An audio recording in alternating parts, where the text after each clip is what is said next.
Ruling Your World, a Recipe for Impactful Living by David O. Oyedepo.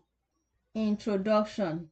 Someone has said, and I totally agree with him, that you are not a failure until you look for who to blame for it. I believe that developing nations have no one to blame for their state of affairs. In my opinion, we are not backward because we are black. I believe we are backward largely because we are blind.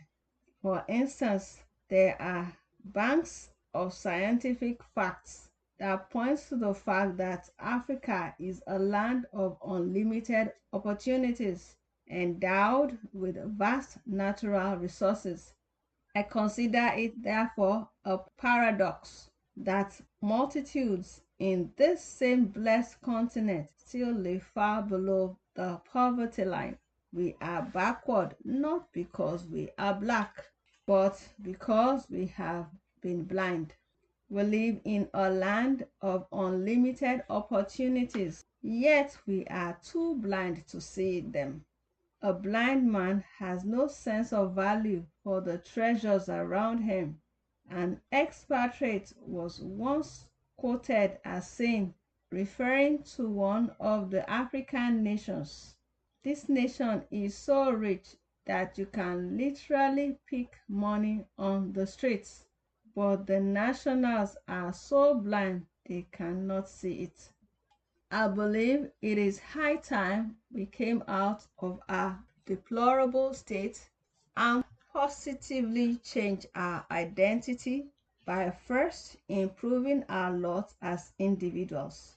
It is a developed people that results in a developed nation. That is, getting to know what to do, going ahead to do it, and thereby moving ahead. It is time to take our destinies in our hands and make the most of them.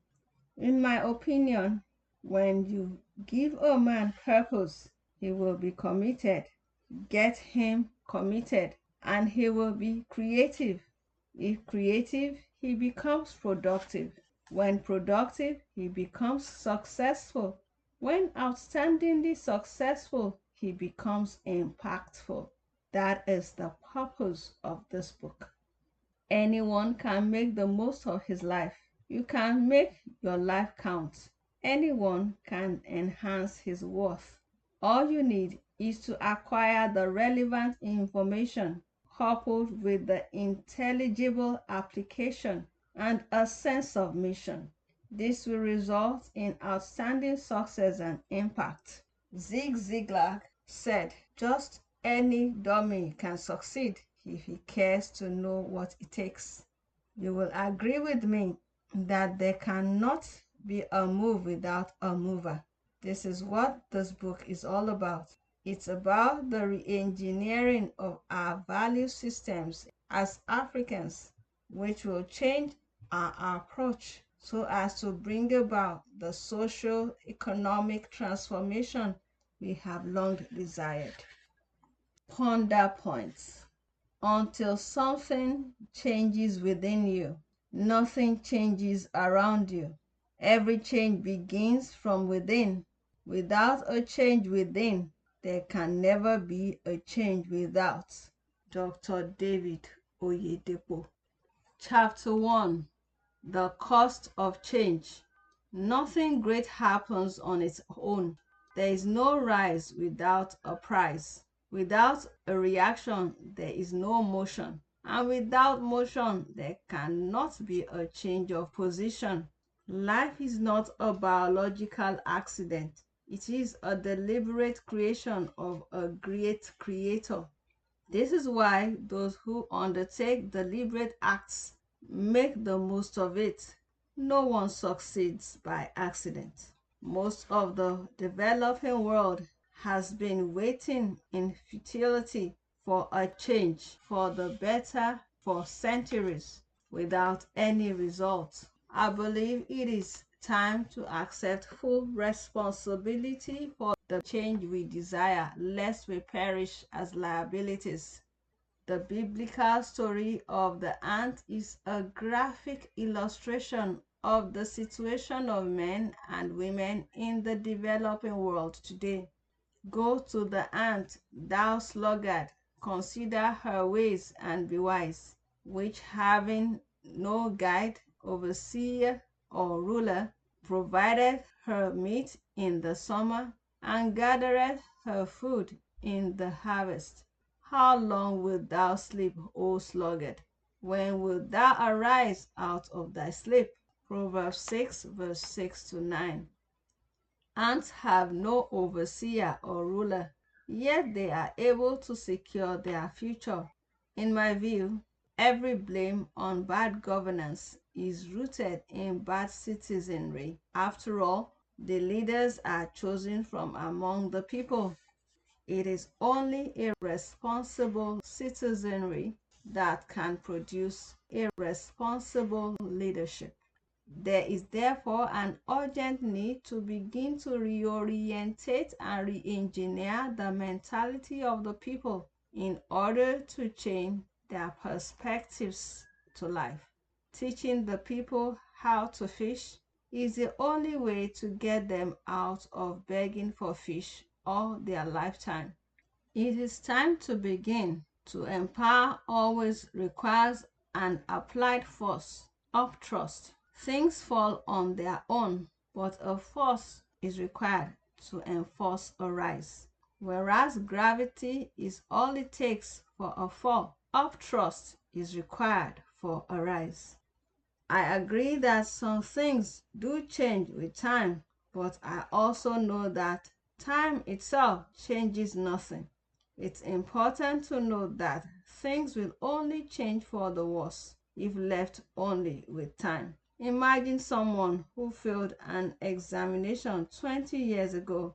How long will it take for the results to change for the better? If he does nothing about it, it will take more than eternity, which no one has.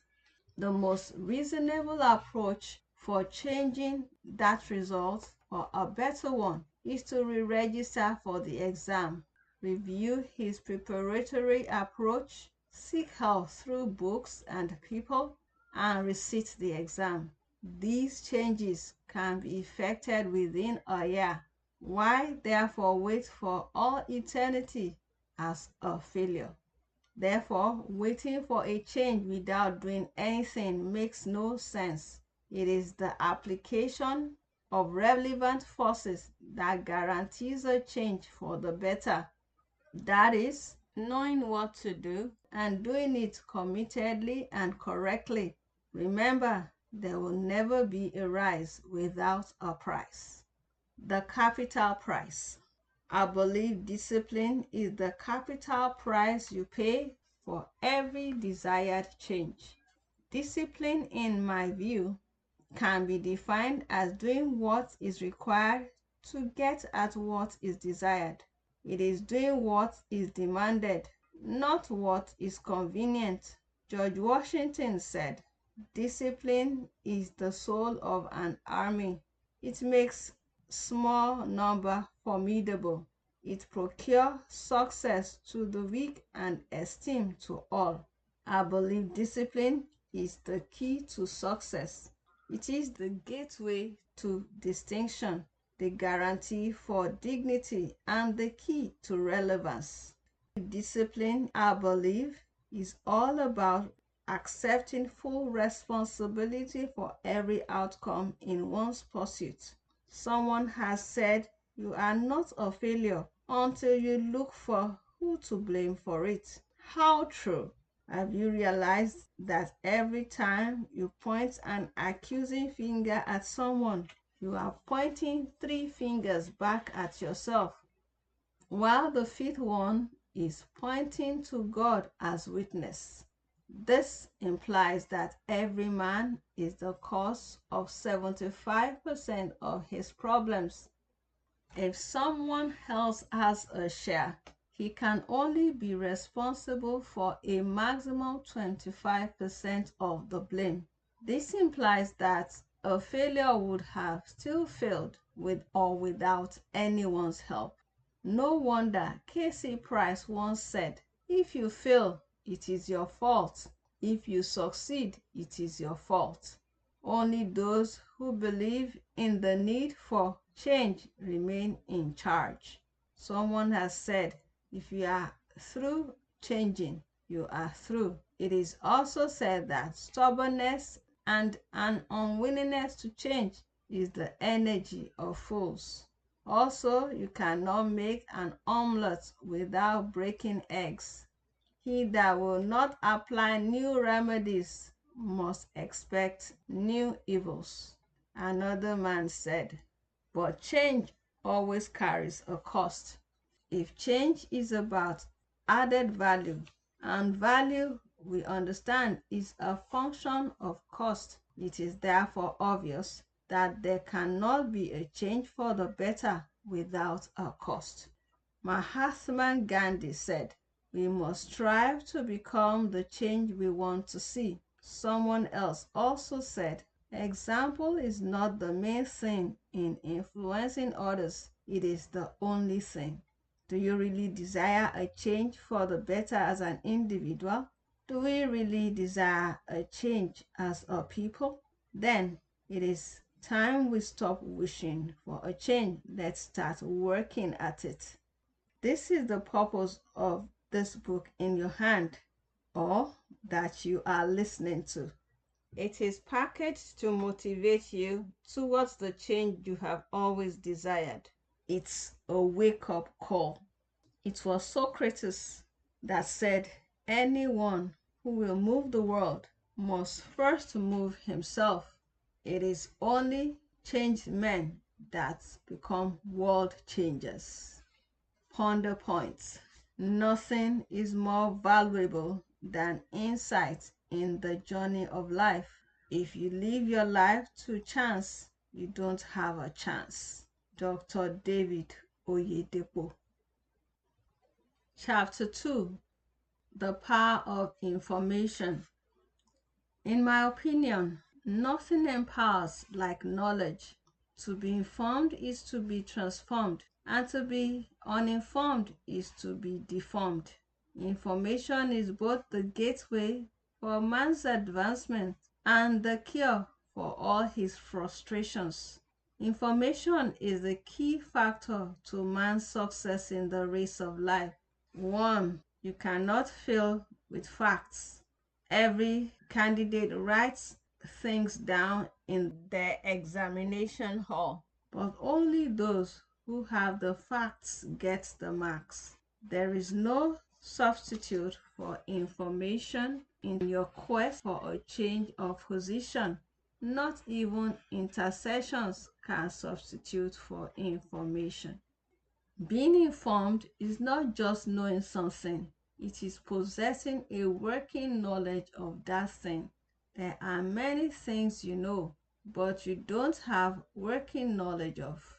Until you know how it is applied, it holds no value. I consider information as any bit of news that influences your thoughts and actions. It is the force that rules the world. According to the Bible, the church of the last days will be the custodian of the highest form of information. 2. Nothing creates a future like the revelation of Scripture. Why? Because it is an inherent force within to bring about transformation in all areas. Romans 12 verse 1 to 2. Your speed in life is determined by the quality of information at your disposal and the level of insight with which you are operating.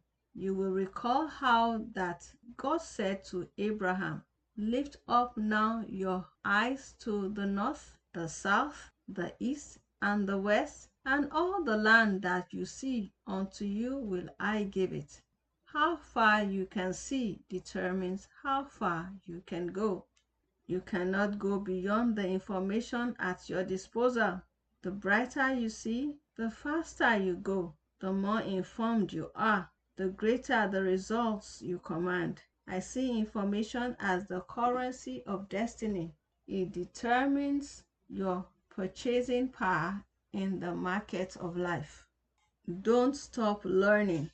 Everything you are or do today is as a result of the information of yesterday. The news you acquire determines the moves you generate, and the moves you generate determines the waves you cause, which determines the news you make.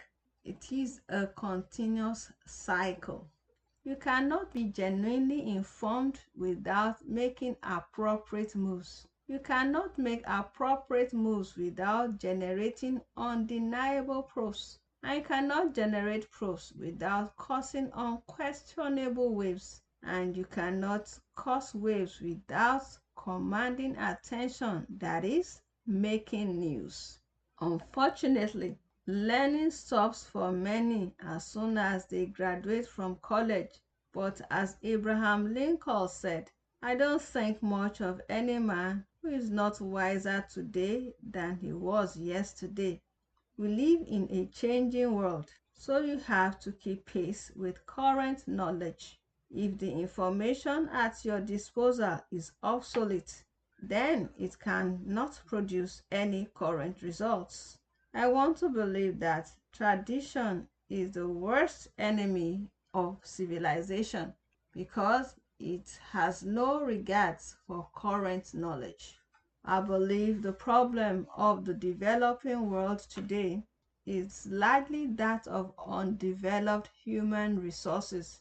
There is a dearth of human capital.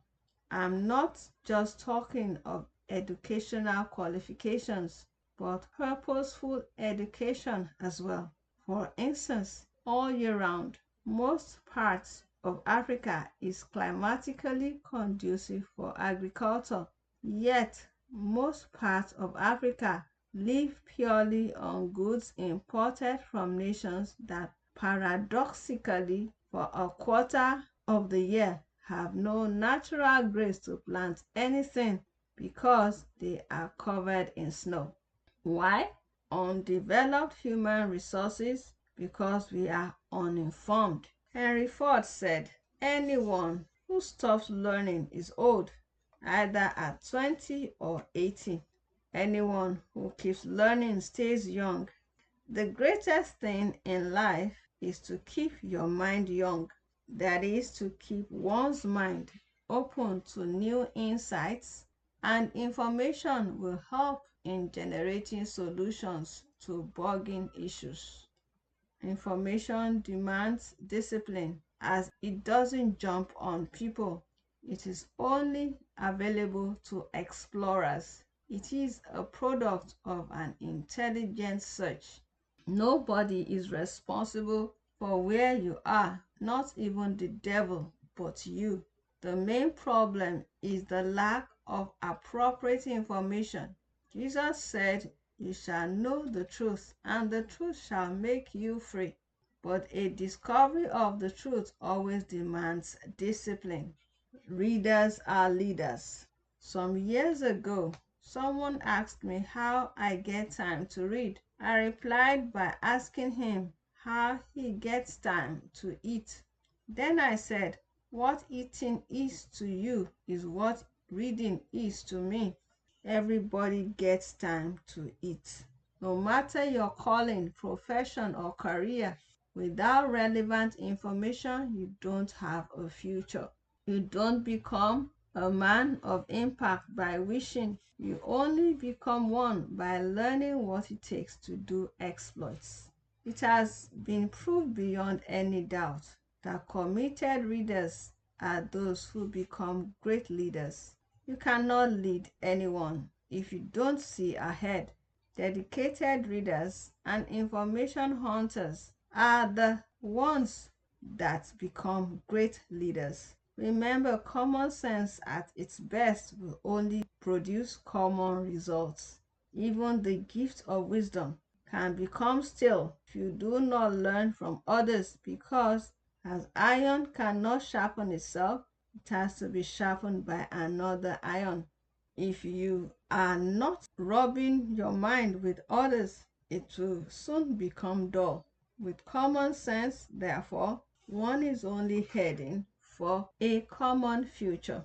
Everyone aiming for an outstanding future must be committed to rubbing his little mind with greater minds, thereby becoming sharper by the day.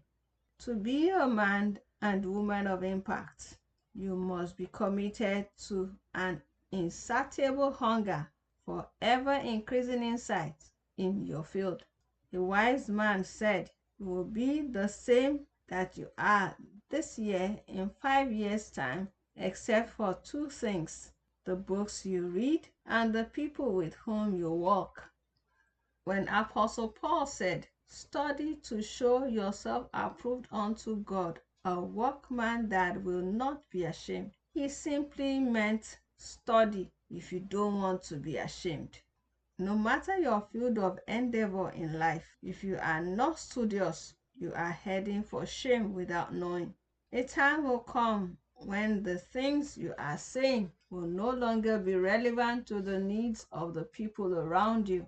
Nothing transforms like information, and it takes meekness to be committed to the art of learning. The book of the law. Without references, you don't become a reference. Without information, no one truly has a future. Information will reduce your religious struggles.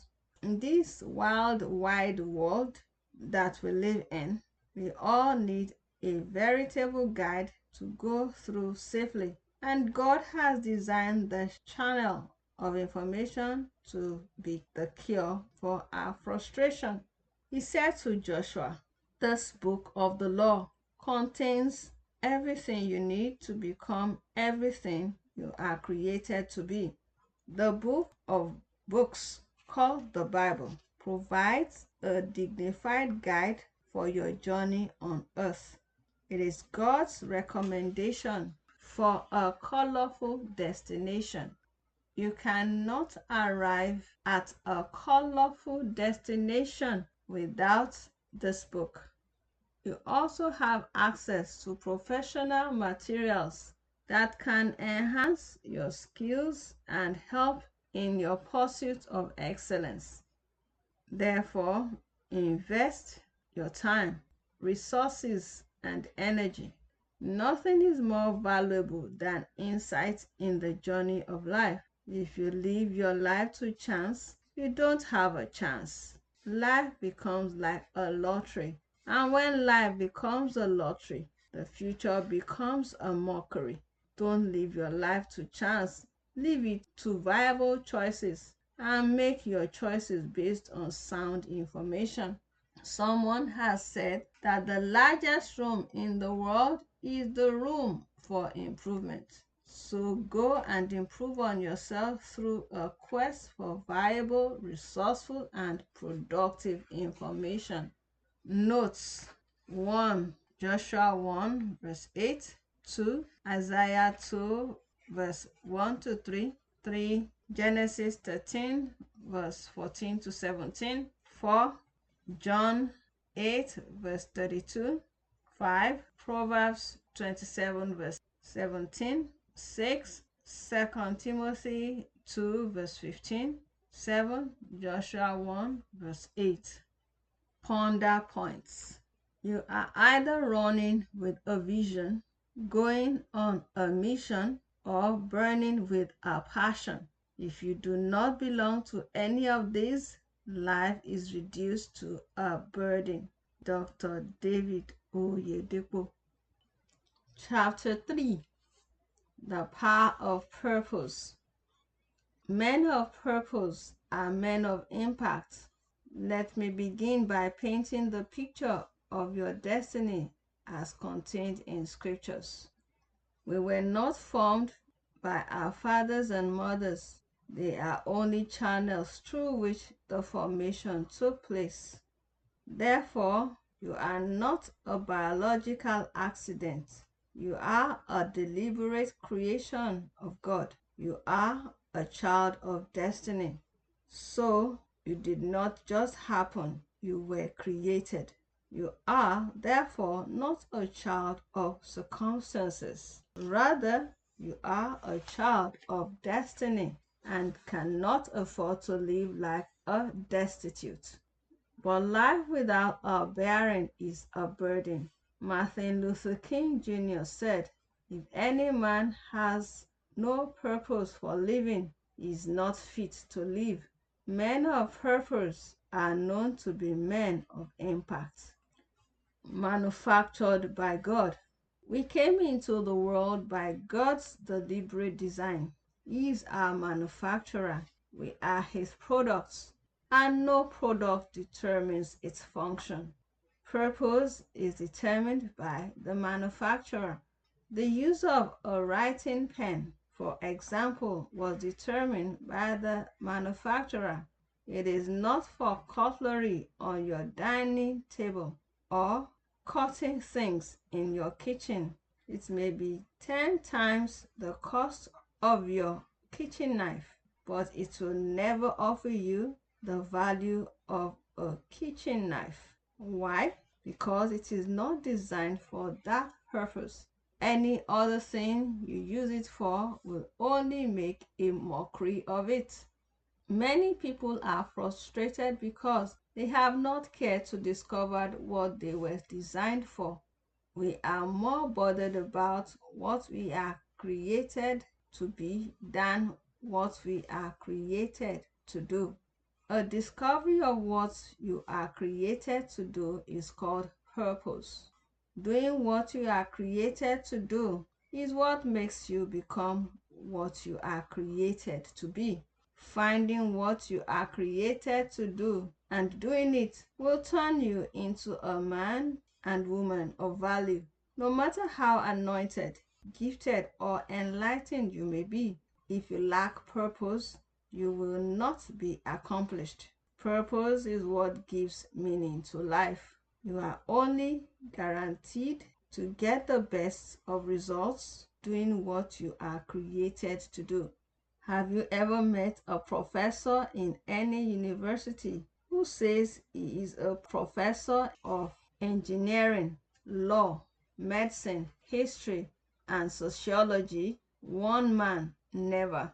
If everywhere is your destination, you are sure to get nowhere. Life is a journey, and only those who have a definite destination record progress.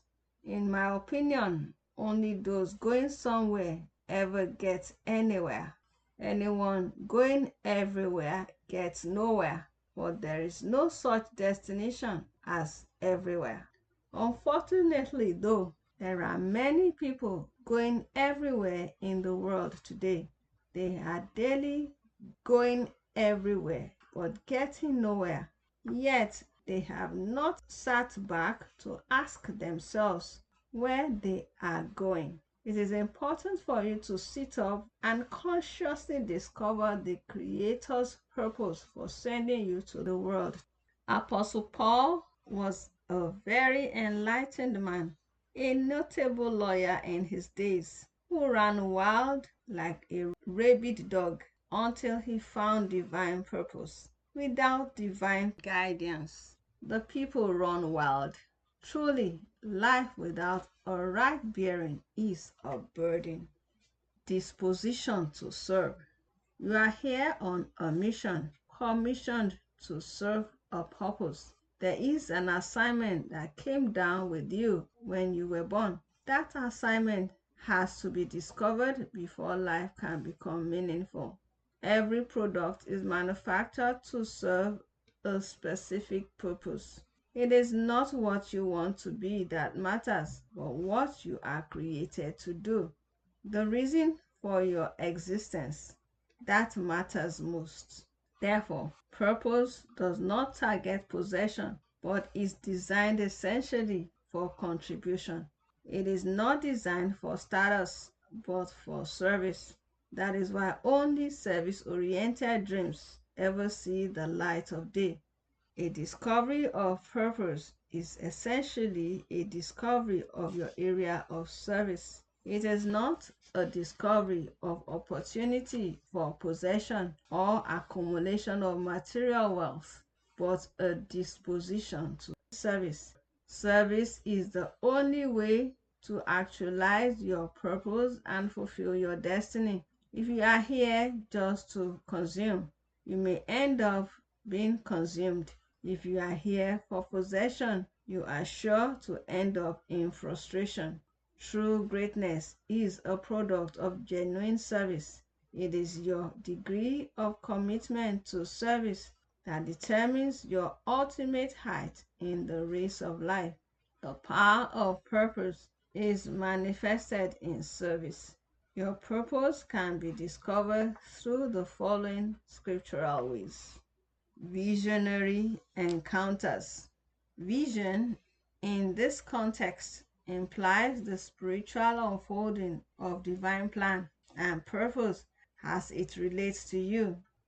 Apostle Paul said, "Whereupon, O King Agrippa, I was not disobedient unto the heavenly vision."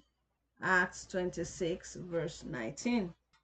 In most cases, vision is delivered at God's instance, as was the case with Moses, Gideon, and Paul the Apostle.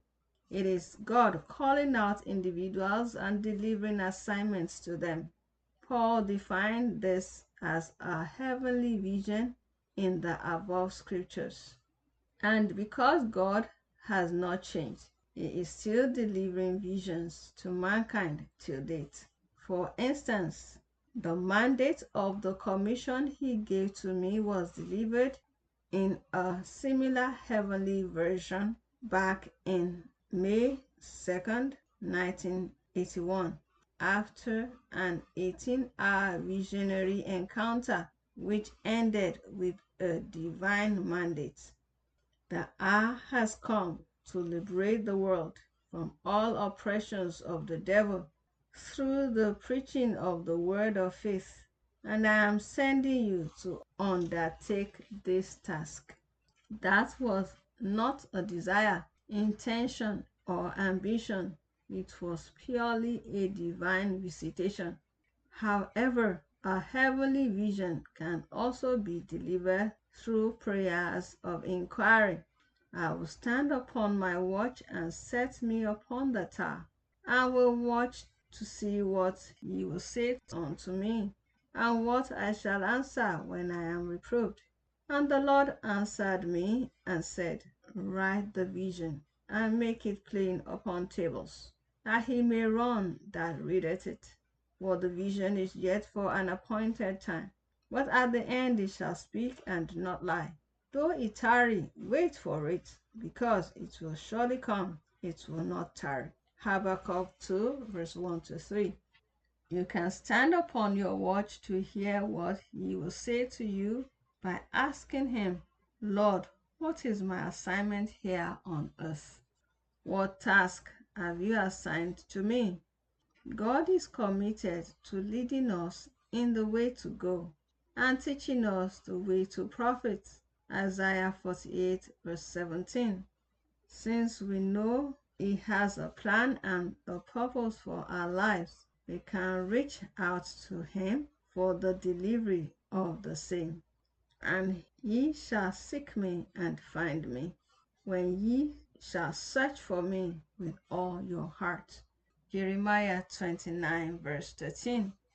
Natural endowments. In case you have not heard any voice from heaven, and there is no agenda delivered in your heart, look inward. There must be something God has put inside you to gainfully engage you on earth. It is therefore time to look inwards, because there is something God has put inside of you to gainfully engage you on earth. A discovery of such deposits, in most cases, is a pointer to the task you are created to undertake in life. Such deposits express themselves in things that turn you on when you do them. They are things you have natural flair for, things that naturally flow from you and gives you delight and fulfillment when you do them. More often than not, such deposits clearly define the purpose of man. Passion. Mike Murdoch said, "Your passion is a pointer to the problem you are created to solve." Your passion can be defined as things that get you emotionally caught up in your actions and reactions to certain things or issues. The renowned Mother Teresa was not known to have heard any voice from heaven or carry any outstanding gifts, but she had a passion for the helpless lepers of India. That passion was what made her.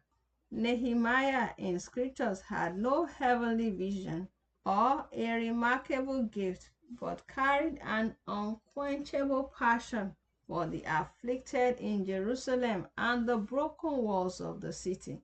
His passion gave him a place in history. In my opinion, therefore, you are either running with a vision, going on a mission, or burning with a passion. When none of these is the case, frustration becomes the order of the day. Living without a definite assignment is like living in an asylum. Living for self makes a slave, but living for others makes a leader. Let me conclude this chapter by showing you 3 vital bearings you need to fulfill your discovered purpose in the journey of life. Spiritual bearing. According to scriptures, without God, we are helpless. Most Christians crash when they allow a little success to disconnect them from God. No matter how strong and beautiful a tree branch may be, it automatically withers once it is disconnected from the root and will ultimately die. When you stop seeking God, you start sinking in the sea of life. A spiritual root is the only guarantee for sustained accomplishment in life. Remember, it is His purpose you are running with, not yours, and you must surely require His backing. Visionary bearing. You must depend on God's direction for every step in your pursuit. Not every good idea is God's idea. Whatever lacks divine backing soon becomes a burden. God is the one who knows the end from the beginning. So following Him guarantees your safety. Life is a journey and it is designed in phases.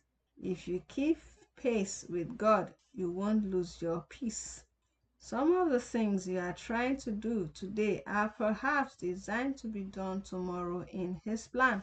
If you do them today, they may destroy your tomorrow. Every child of God who does not desire mishap on the journey of life must always crave to be led by the Lord.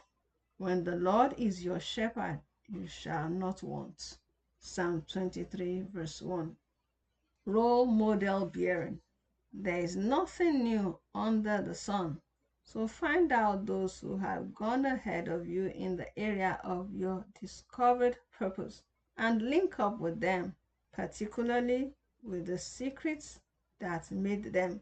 Thus saith the Lord, stand ye in the way and see and ask for the old paths, where is the good way, and walk therein, and ye shall find rest for your souls. But they said, we will not walk therein. Jeremiah 6 verse 16. Without a reference, you don't become a reference. It takes having role models to play your role well. It was Isaac Newton that said, if I have seen any father, it is by standing on the shoulders of those who have gone ahead of me. Dare to dream. The future you cannot picture, you cannot feature. Life without a dream is doomed. Great men always live in the reality of their future ever before they arrive there. It is obviously the dreamer's world. The turning of every captivity begins with a dream. If you cannot dream it, you may never dare it. And if you will not dare it, you cannot damn it. A dream in this context is defined as the mental picture of the future. Therefore, dream it and dare it. I believe it is your mental picture that defines your actual future. For as a man thinks in his heart, so is he. Show me a dreamer indeed, and I will show you another leader in the making.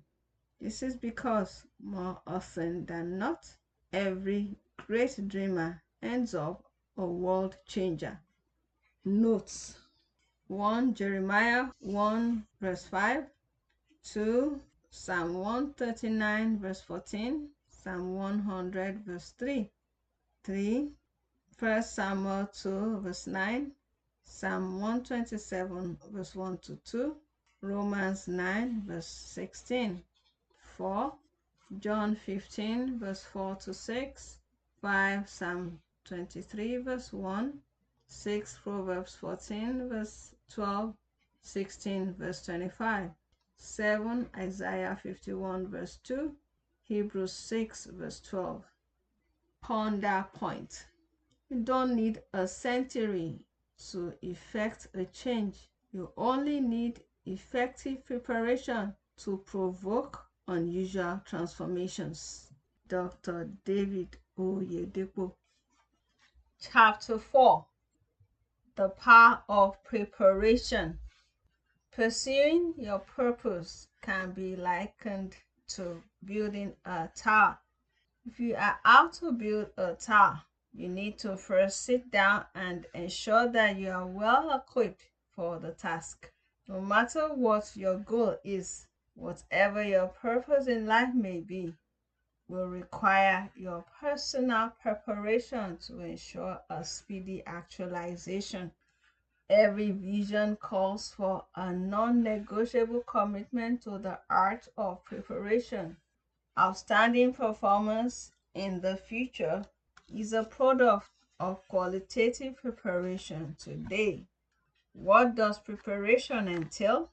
What are the key objects of preparation in this context?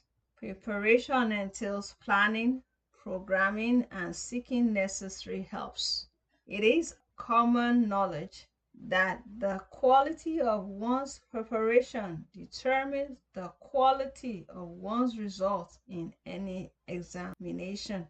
In the same way, every great destiny is a product of great preparations.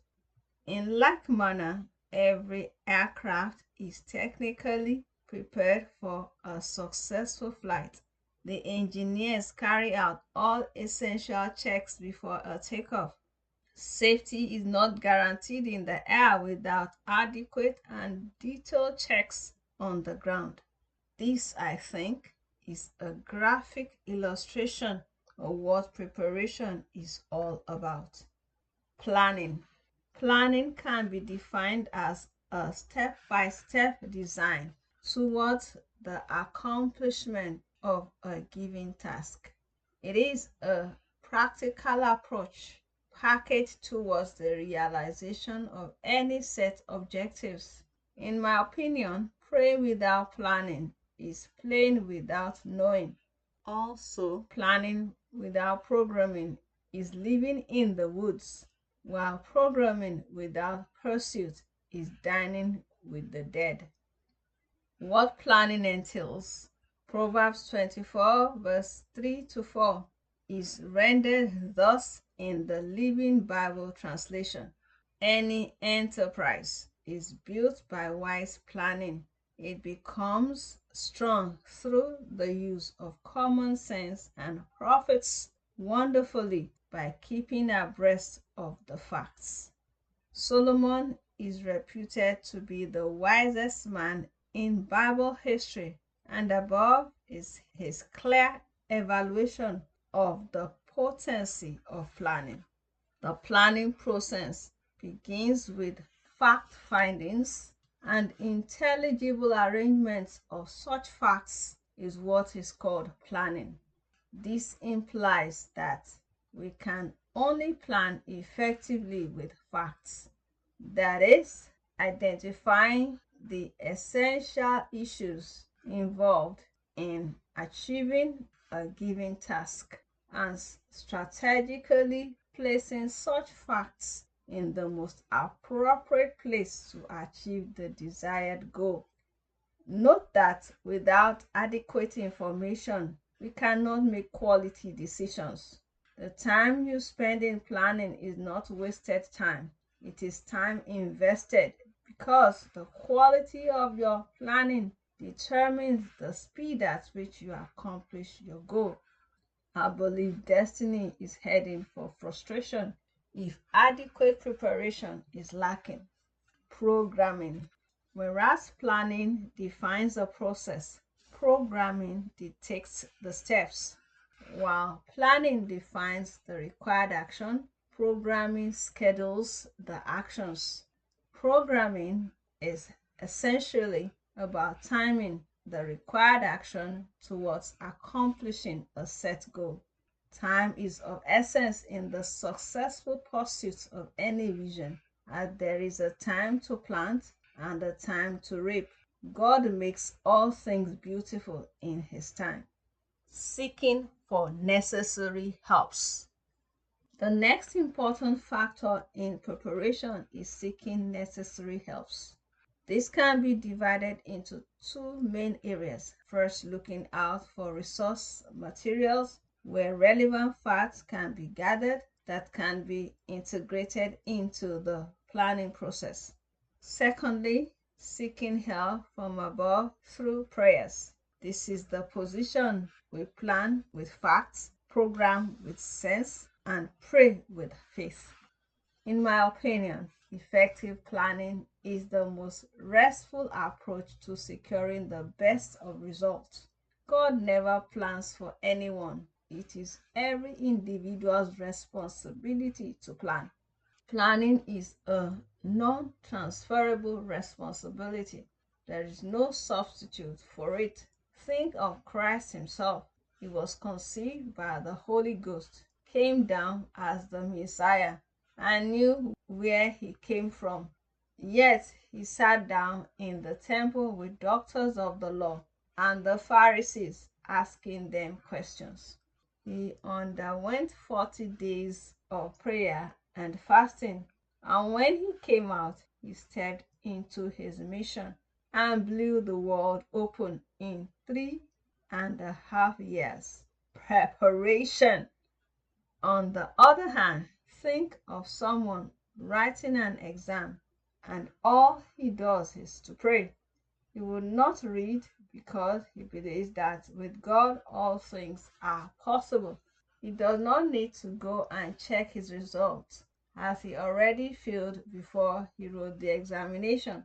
Preparation must be comprehensive before you can obtain outstanding results. No matter what you are getting involved in, the accomplishment of every goal requires adequate preparation first. For every set objective, no matter how divinely inspired, preparation is a non-negotiable factor if it must be actualized. Financial preparation. In the story Jesus told about building a tower, He said, whosoever desires to build a tower needs to first sit down and determine the cost, whether he has enough, lest he should start building and not be able to finish it, thereby making himself an object of mockery. There is a place for financial planning in the pursuit of any purpose. Everyone needs to be financially literate for a successful adventure in life. This is because you will always have something to do with the money as long as you are living here on earth. Even the Messiah, the most anointed of all, needed money to accomplish his mission. He even had a man in charge of his money. If money were not essential in the fulfillment of your purpose, Jesus would not have had any need for the bag of money Judas carried. His anointing would have solved all the problems. Therefore, no matter how spiritual you are, to pretend that money is not essential is to make a mockery of destiny. Man's dignity naturally demands financial resources. The Bible says, money answereth all things. That does not mean it should be worshipped. This only calls for an understanding of its proper functions. One unique truth about the Bible is that there is no management principle from Harvard, Yale, or anywhere else under heaven that compares with the principles contained in it. I must say, with all authority too, that applied gospel is the world's last hope. What is money? Recently, someone asked me, what is your greatest secret about money? My response was, there is no magic about money. In my opinion, money is simply a medium of exchange for goods and services. I added that money acquired through crooked means will always end with regrets. Therefore, money can be simply defined as a medium of exchange for goods and services. There is nothing mystical about money. It is neither a product of chance nor luck. It is simply the end product of goods and services. If you are not producing anything and you are not offering any services, you are not entitled to financial transactions. There is no free lunch in life. Cheap money erodes human dignity, whereas money properly earned enhances his value. There is no shortcut. Money is either earned or should not be expected. Ayn Rand once said, wealth is the product of man's capacity to think. Therefore, the first thing to do in your financial preparation is to seek to be adequately financially informed for the pursuit of your goal. This is because if you can think enough, what you have is enough to set out with. That means that every goal and objective in life can start off from where you are. Most people think money is all they need. I disagree.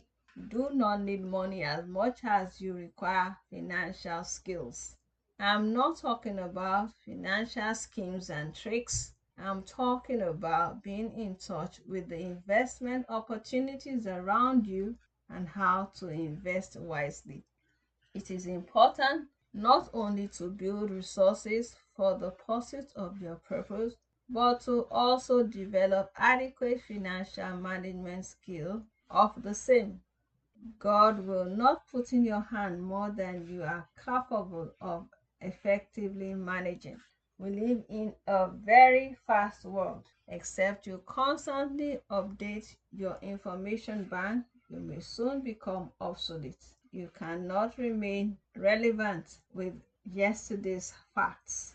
You need to be constantly aware of your economic environment in order to become financially successful. In my opinion, if you can think enough, what you have is enough for a takeoff.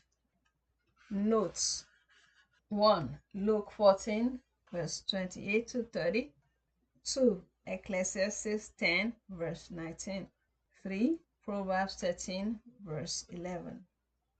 Ponder points. Those who think on paper think better. Dr. David Oyedepo. Chapter 5.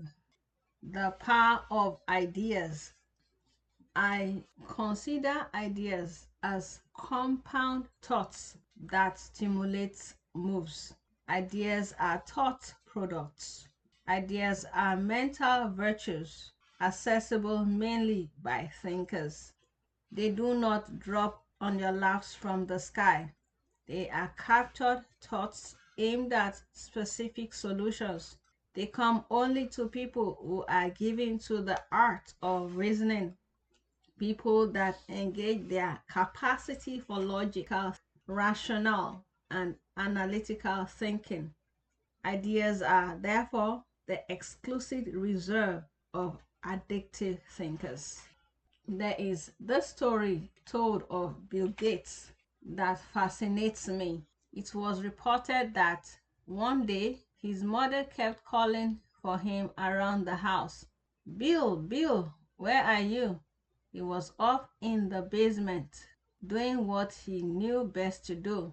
The story went on to say that when his mother finally opened the door to where he was, he responded, reacting by reflex, as it were. I'm thinking, don't you think? Today, Bill Gates can be classified as one of the greatest revolutionists of our days. His input in technology has changed the face of education globally. This, again, is a proof of what I have often postulated, that every star is a thinker and every committed thinker is a potential star. I believe it is the tasking of the senses that commands success. At the root of every gain is the use of the brain. It is brain work that makes things work. I agree that wealth is indeed a product of a man's capacity to think. The good news here is that everyone has a pound of brain, as gleaned from Christ's parable in Luke 19, verse 11 to 27. However, whereas some trade theirs, others trash it. Some task it, most bury it. Yes, you have a pound of brain. It is same color, it is same size, it is same number of cells, it is same kind of lubricant, it is same for all men and women, it is same for all races and color. It was E.W. Kenyon that said, make your brain work. It will sweat, but make it work. It will improve. It will develop until you become the envy of those around you. I believe the more you task your brain, the greater the ideas you generate, and the greater the results you command. When you stop thinking, you start thinking, because it is the thinker's world. A startling study revealed that only 5% of the human race think.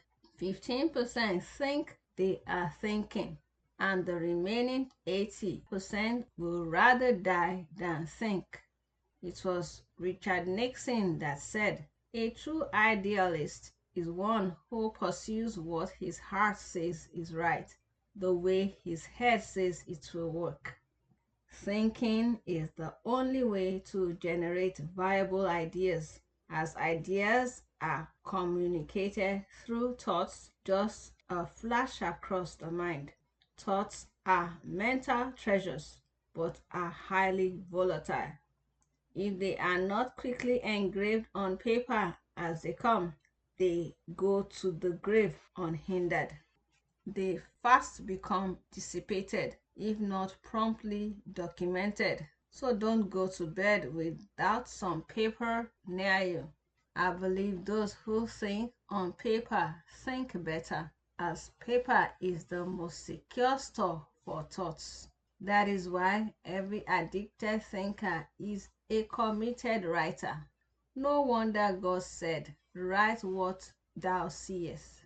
He instructs us to become paper thinkers. Inspired ideas can come anytime, so you are free to sit down even on the toilet seat and write. I believe inspired ideas are the greatest assets of man. It establishes his earthly relevance. Or how else did Abraham become rich in cattle? A divine idea came his way that made him the greatest farmer in his time, while others were going about in search of water courses for their cattle. Abraham received an idea to dig a well. Whereas every animal farmer was driving his cattle and sheep long distances to water streams for watering, Abraham got an idea on how to water his with no stress to the cattle. He wondered where the rain that fell last year went. He decided that it must have gone into the ground. So let's dig for it. He therefore dug a well of water for watering his cattle. This made them fatter than the others because they were not being moved about in search of drinking water. As a result, Abraham became the biggest animal farmer in his time. The Bible records that he became very rich in cattle, silver, and gold. Isaac also became wealthy through divine ideas. He probably said to himself, "My father dug wells to water his cattle. I can also dig more wells to water my crops." Instead of waiting forever for rain to fall, Isaac became the first irrigation farmer. While other Philistines were waiting for rain to fall, Isaac was busy watering his crops from the wells he dug. This made him the biggest farmer of his time, causing the Philistines to envy him. The Bible says the man waxed great, went forward, and grew, and the Philistines envied him. An inspired idea can turn any man to the envy of his world. Think of Jacob also. It took an inspired idea to free him from the oppressive hold of Laban. He was able to dictate the color and shade of his cattle by making the strong ones mate before the rods of Pola he placed in front of them in the watering trough. Through an inspired idea, he was able to subdue his enemy. Nothing in the world compares with the potency of inspired ideas. How to assess inspired idea? The question then is, how do we tap into inspired ideas? And Isaac went out to meditate in the field at the eventide. And he lifted up his eyes and saw, and behold, the camels were coming. Genesis 24, verse 63. Meditation is one of the vital breathing grounds for inspiration. That's why we see Isaac go out to the field to meditate. Understanding does not just drop on people. It comes through a conscious process of meditation, that is, staying mentally focused on an issue until the nitty-gritty of it are unfolded to you. It is time for us in the developing nations to become the toast of the world. But this can only happen when we trigger the potential in us by insight communicated through the Spirit of God. Insight about facts of life relevant to our individual and collective pursuits is what makes all the difference. It is time to change our orientation, as this is the only way to enhance the beauty of our destination. We cannot stay with tradition, else we will become victims of stagnation. It is time to move and take steps in the right direction. We have been clapping and clapping. The church will soon lose relevance unless we become contributors to the society we live in. Your clapping will soon become a nuisance unless you are adding value to your community. Remember, we are not the light of the church. We are the light of the world. We are not the salt of the church. We are the salt of the earth.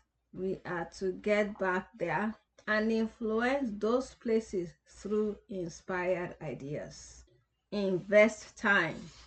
Time is the principal raw material needed in the factory of ideas. Ideas answer to only those who have time for it. without setting time apart to reason, your rising is not in view. Jesus, during his time on earth, went to a mountain top and just sat down there. He was not praying, but reasoning. If you don't have time to reason, it is not your turn for a change, as time is where it all begins. Ideas are the products or act of reasoning with evidence of added value. Time, therefore, is of utmost essence in the school of ideas. There is a separation required for illumination. Having separated himself, a wise man begins to seek and reason out a solution. There must be a way out here, he tells himself. Everyone is equally allotted 24 hours daily. Time is therefore an asset of universal equality. No matter how busy you are not entitled to more than 24 hours in a single day, no matter who you are. Therefore, no one person has more time than the other. The difference is that while some are spending their time, others are investing theirs. You don't know true investment until you learn time investment. The more time you have for reasoning, the more insight you gain and the greater results you command. The mobile phones you carry about most of the time are working against you. When an idea is coming, it rings, and by the time you finish answering the call, the idea has flown away. Time is an invaluable asset. Unfortunately, most people are abusers of time.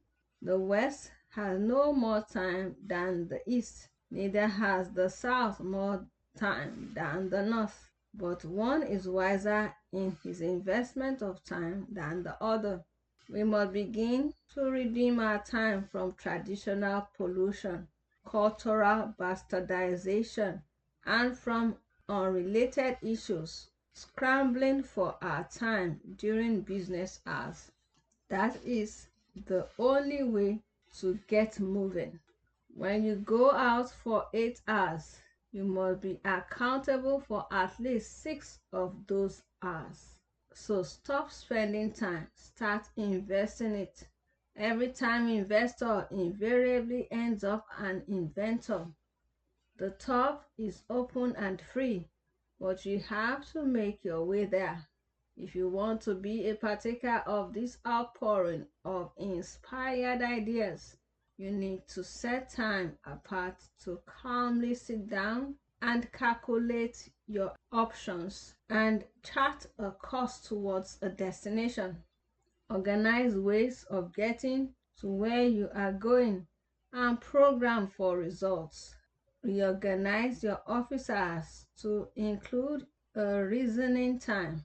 Call it planning time or whatever you may wish to call it. Thinkers invent things that bring improvement. So every time you are committed to thinking, what you are actually doing is programming for improvement. For instance, it used to be that the only way you could get a glass of soda was from a soda fountain. Then someone came up with the idea of bottling it. He told the Coca-Cola company that they could use his idea if they would give him a fraction of their increased sales. That minute percentage made him a millionaire. Also, the elevator at the El Cortez Hotel in San Diego couldn't handle the traffic. The experts, engineers, and architects were called in. They concluded that they could put another elevator in the basement.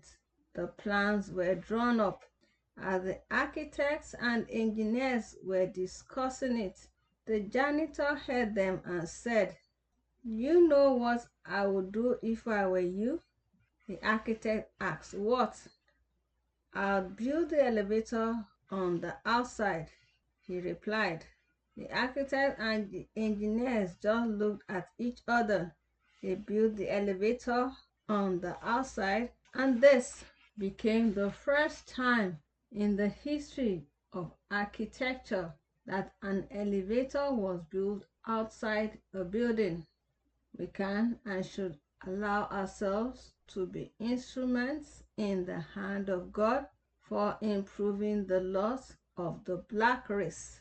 For God is no respecter of persons, but in every nation, everyone that fears him will get to wherever he is taking people to. Welcome to the world of inspired ideas. Note 1. Habakkuk 2 verse 2. 2. Genesis 13 verse 2. 3. Genesis 26 verse 12 to 14. 4. Genesis 30 verse 37 to 43. 5. Genesis 15 verse 29. 6. Tough times never last, but tough people do, by Robert H. Schuller, page 94. 7. Tough times never last, but tough people do, by Robert H. Schuller, page 96 to 97. 8. Acts 10:34 to 35. Ponder points. Knowledge is not marketable. It is skill that you market. Skill is not a function of the papers you carry.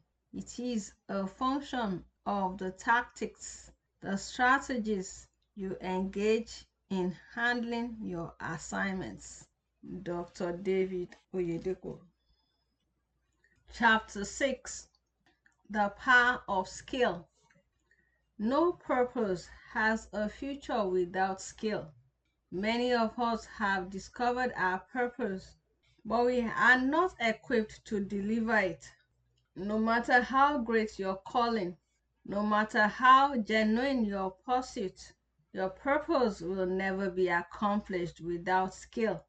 To every trade, there is a required skill. The quality of your skill is what determines the quality of your output.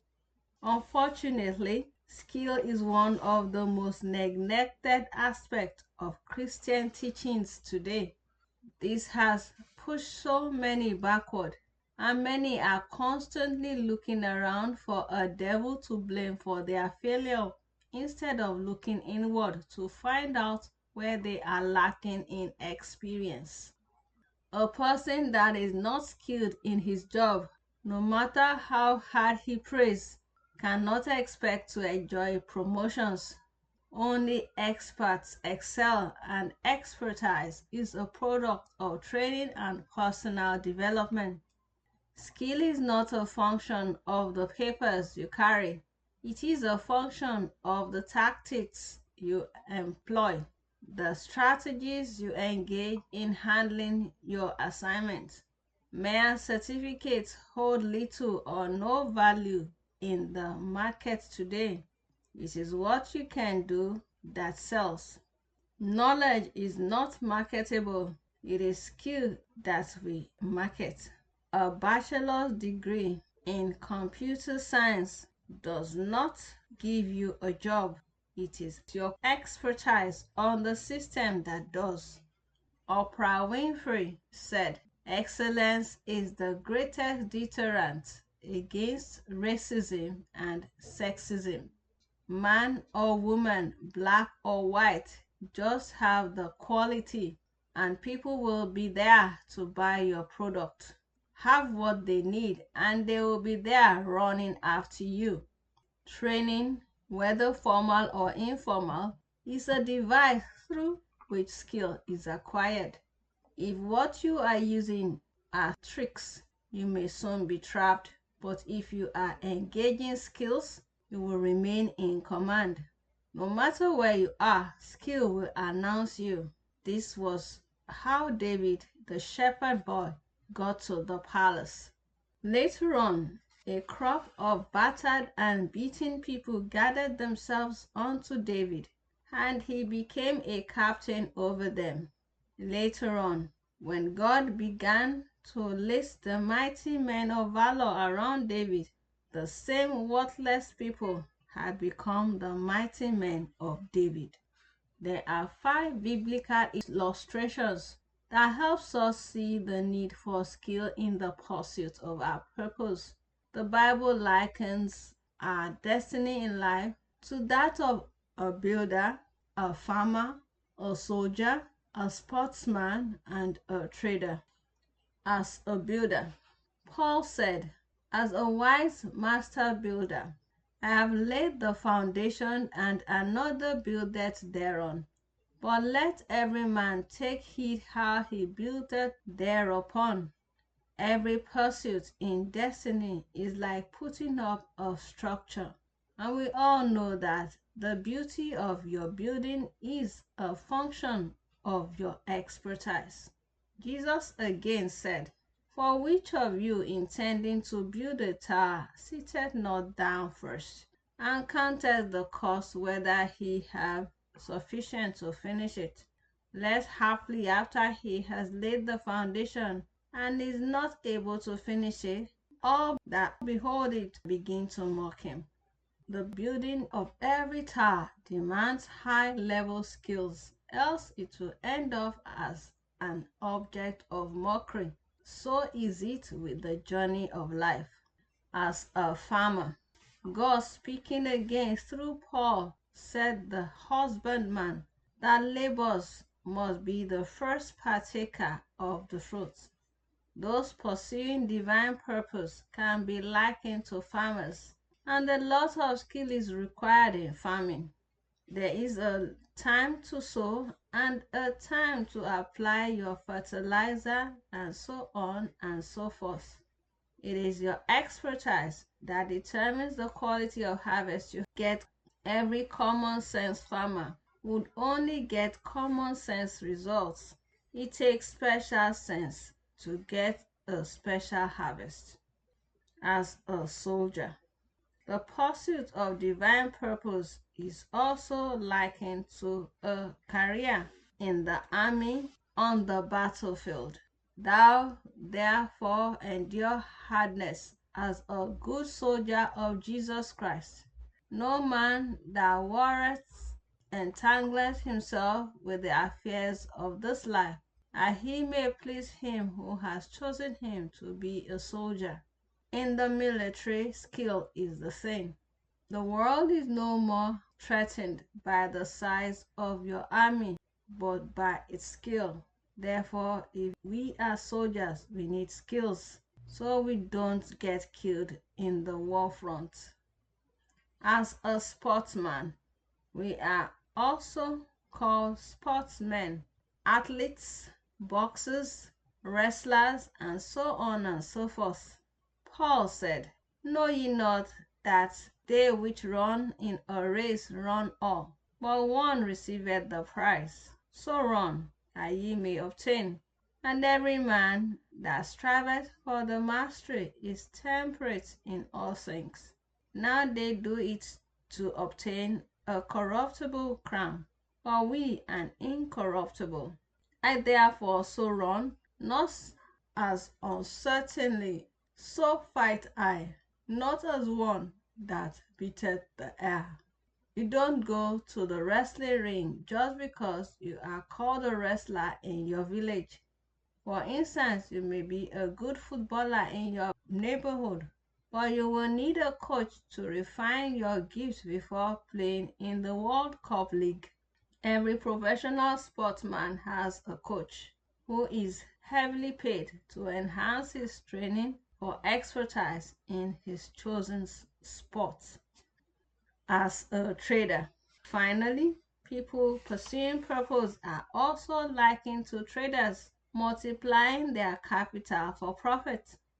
Matthew 25 verse 14 to 16 says, "For the kingdom of heaven is as a man traveling into a far country, who called his own servants and delivered unto them his goods. And unto one he gave 5 talents, to another 2, and to another 1, to every man according to his several ability." and straightway took his journey. Then he that had received the 5 talents went and traded with the same, and made them other 5 talents. If we are traders, then we don't only look for capital, but must first of all acquire the required skill for the trade we want to get into. Otherwise, the capital will be gone in no time. Money without financial literacy, someone says, is money soon gone. So it is not just capital you need to become a successful trader. You also need necessary skills in the specific area of trade you intend going into. Skills have to be consciously acquired, either formally or informally. When you live your life to chance, you don't have a chance. When you start praying, "Oh God, bless this business," God says to you, "Oh boy, do you have the necessary skill?" Time spent in acquiring skill is not time wasted. It is time profitably invested. Nothing happens by chance. You cannot accomplish your purpose without first engaging in the travail of training. Jesus called the 12 disciples, and they were under his tutelage for 3.5 years. Discipleship implies apprenticeship. He was training them to take over. Their calling was not enough. They were also supernaturally equipped through the channel of training. When Jairus' daughter died, Jesus took Peter, James, and John inside to watch him raise her from the dead. Peter did exactly what he had seen Jesus do in Acts 9 when Dorcas died and she was brought back to life. Don't make noise, make moves. Everyone needs training to enhance his worth in his field. It is not a function of strength, as many mighty men don't make a mark. You need to acquire up-to-date skills in order to maintain a leading position. The race of life is not a function of strength but of skill. Build on your expertise, and the world will respect you for it. You don't have to make noise to make news. As a matter of fact, the more noise you make, the more of a nuisance you are likely to become. You don't need to make noise to make news. You make moves to make news. The moves you make determine the waves you cause, and the waves you cause determines the news you make. So it's time to make moves for needed skill acquisition so you can begin to cause waves in your field and begin to make news in the ultimate. Notes: 1. Psalm 78 verse 70 to 72. 2. Proverbs 22 verse 29. 3. 1 Samuel 16 verse 16 to 22. 4. 1 Samuel 22 verse 1 to 2. 2 Samuel 23 verse 8. 5. 1 Corinthians 3 verse 10. 6. Luke 14 verse 28 to 29. 7. 2 Timothy 2 verse 6. 8. 2 Timothy 2 verse 3 to 4. 9. 1 Corinthians 9 verse 24 to 26. Ponder point. You cannot be committed and not be creative. You cannot be creative and not be productive. And you cannot be productive and not be successful.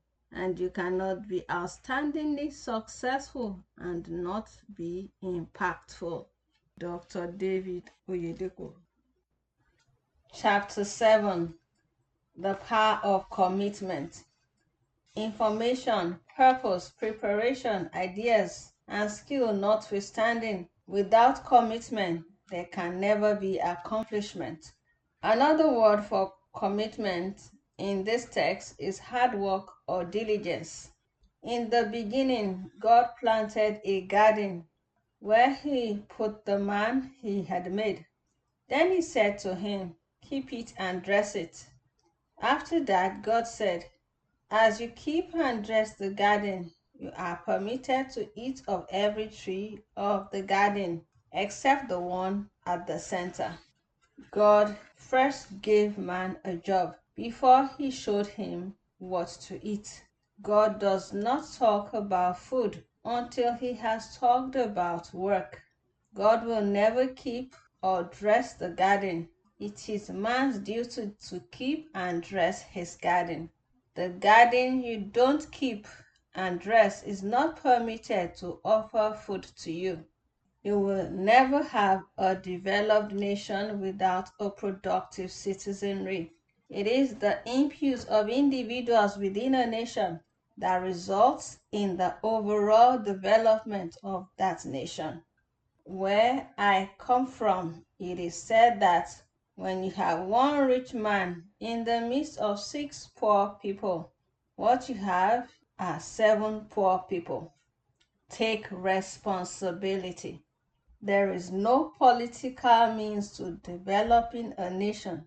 Every development rests on the productivity of the nation's citizens.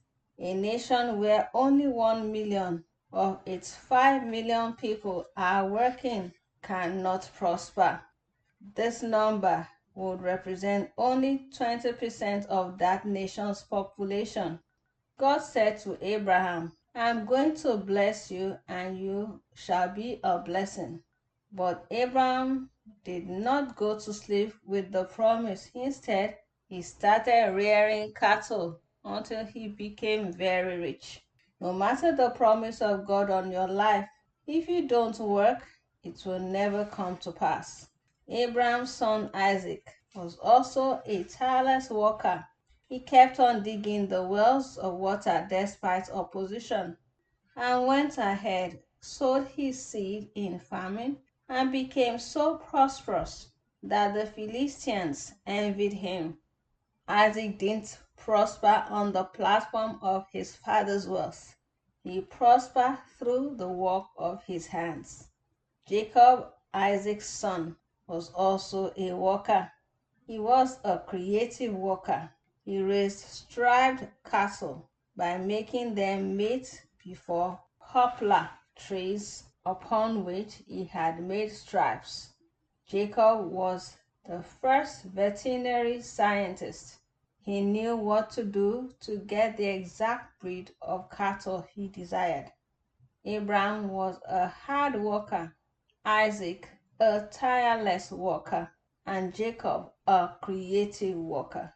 If you study the work ethics of South Koreans, you won't be surprised that they came from far behind to become the 13th industrialized nation in the world.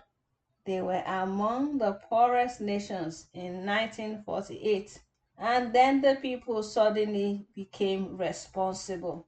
We as a people cannot afford to be begging around the world. We have enough, but we lack the required commitment. King Solomon said, "The sluggard desires and has nothing, but the soul of the diligent shall be made fat." True, your desires are communicated in prayer. Jesus said, "Whatsoever things ye desire when you pray, believe that you have it and you shall receive it." But the same Bible also says, "A lazy man desires and has nothing." His prayers alone cannot change his story. There is a time for everything. There is a time to pray and a time to work. There is a time to even watch Christian television and a time to read your Bible. There is a time for everything. Work is not a curse. It is designed by God as a channel of blessing and for our livelihood. There is dignity in labor.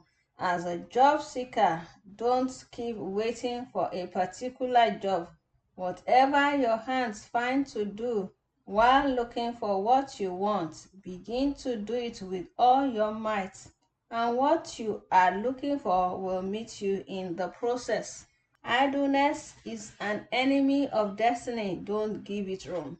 Have you ever wondered why many givers have not experienced a change of position? It is because God does not throw money down to people from heaven. He only prospers the work of their hands. Therefore, if you are doing nothing, there is no channel through which God can bless you. Benefits of work. Work is God's antidote against all manner of weakness and sickness. The physical body can be likened to a building, and like any unused or unoccupied building, it soon begins to fall apart. As the preacher puts it, through slothfulness a building decays, and through idleness of hand a house drops through. Work is God's device for healthy and strong living. Another benefit of commitment is creativity. You cannot be committed and not be creative. You cannot be creative and not be productive. You cannot be productive and not be successful. You cannot be outstandingly successful and not be impactful. When you are committed, you are naturally creative. It is practice that makes perfect. When you are committed, ideas start flowing to enhance your approach on the job. I don't see work as punishment, but as polishment. I see it as God polishing my life, causing it to shine by the privilege of work. The president of one of the world's largest corporations once said, "You cannot pour yourself into your work and not be successful." Not pouring yourself into your work and expecting success is like attempting to pluck a star out of the sky. You are either a worker or a beggar. It is a clear choice that we need to make. It is time to recover the human dignity of the black man. It is time to rebuild your life. It is time to rebuild our nations. It is time to rebuild this great continent. We cannot rebuild by praying and fasting alone. Neither can we rebuild our lives by only reading the Bible every hour of the day. We can only rebuild it by working it out. Nothing is more impactful than your examples. When you start working, your children will follow suit. Their own children will plug into it as well. And before you know what is happening, you have a responsible lineage. Note 1. Genesis 2 verse 8 to 17. 2. Proverbs 13 verse 11. 3. Genesis 12 verse 2 to 3, 13 verse 2. 4. Genesis 26 verse 12 to 22. 5. Genesis 30 verse 29 to 43. 6. Proverbs 13 verse 4. 7. Mark 11 verse 24. 8. Ecclesiastes 10 verse 18. Ponder point. The nature of a tree determines the fruit it bears. Your nature is what makes way for your future. It takes more than strength, grace, or skill to scale through in life. Cultivate the right attitude. Dr. David Oyedepo. Chapter 8. The Power of Attitude. Nothing devalues skills and commitment like wrong attitude.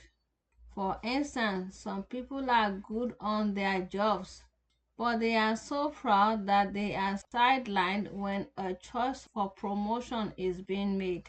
The greatest men in the Bible were not made by strength or might, but by their attitude. Abraham was made by his attitude of obedience. Moses was not made a leader because of his strength, but because of his meekness. David's courageous attitude gave him victory over Goliath in spite of his stature.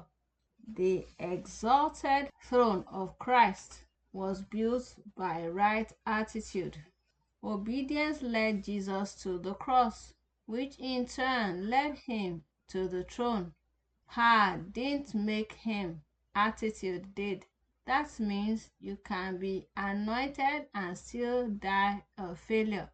The nature of a tree determines the fruits it bears. A mango tree cannot bear orange fruits. Your nature is what makes way for your future. Every great altitude stems out of a right attitude. Therefore, every negative nature will lead to a negative future. It takes more than strength or skill to scale through in life, so you must cultivate the right attitude. There are 4 aspects of human life where we need to cultivate a right attitude if you must be productive and fulfill destiny. They are attitude to life, attitude to God, attitude to work, and attitude to money. An understanding of these 4 will give anyone a great adventure in life. Attitude to life. To make a difference to your world, you must realize that life is a gift, not a grief. It's a privilege, not a right. After all, what role did you play in coming into this world? You played no role whatsoever in your existence. If you don't embrace the gift of life, you stand to be disgraced. Every murmuring against God paves way for destruction. He made you, so you must maintain an attitude of gratitude to your Maker for the privilege of existence, so He does not withdraw the breath He gave you. That is why the psalmist said, "Let everything that has breath praise the Lord." Apart from appreciating God for your life, an understanding of what life means will help you make your life count. What is life? Life can be defined as the art of living, and its evidence is in contributions. In basic sense, only plants and animals are classified as living things, and their lives are evidenced in their contributions. Plants generate the oxygen which animals take in, and animals in turn generate the carbon dioxide which plants utilize for their food. When a plant stops generating oxygen for the animals to consume, it means the plant is dead.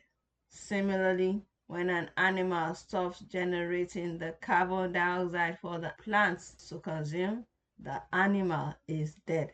When you stop making contributions to your world, you are no longer living, you are merely existing. Stones exist but have no life because they do not make any contributions of their own.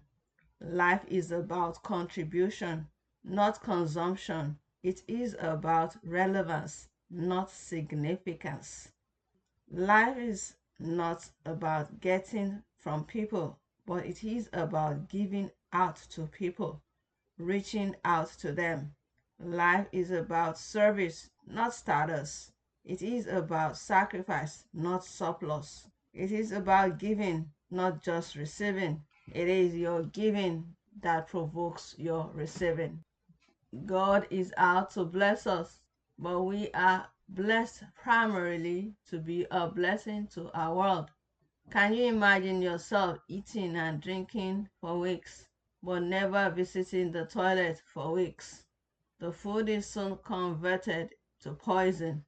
Likewise, when you are not being a blessing to your world, life soon becomes miserable. Life is about responsibility.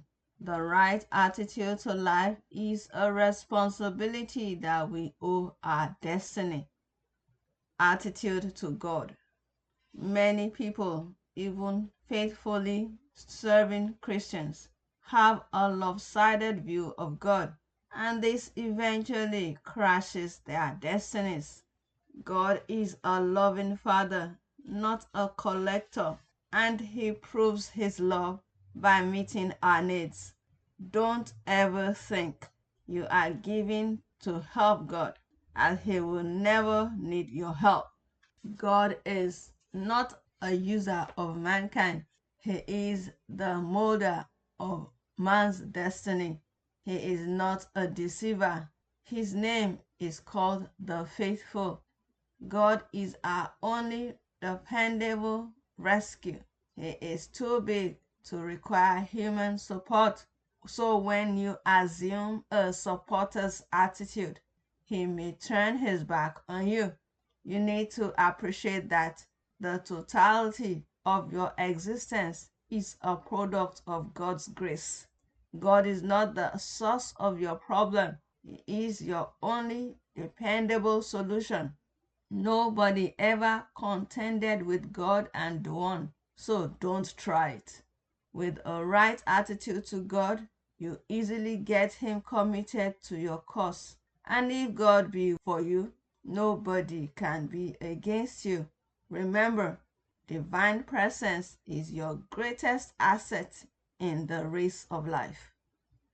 Attitude to work. Work is not a curse.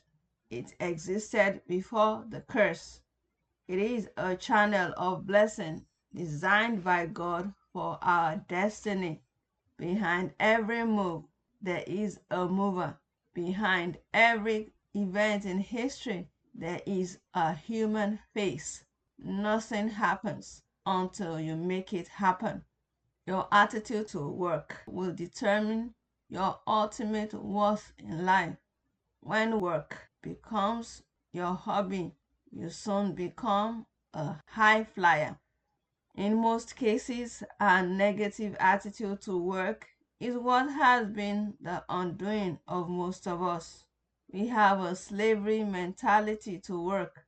Slaves wait to be forced to work or be supervised to perform.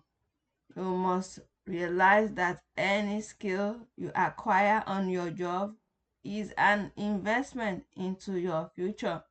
If your attitude is that of just working for somebody else, it is negative and will not enhance your worth. You must work to learn and not just work to earn. Working to learn makes a leader, whereas working to earn makes a slave. Cheap money is a bait for destruction. There is dignity in labor.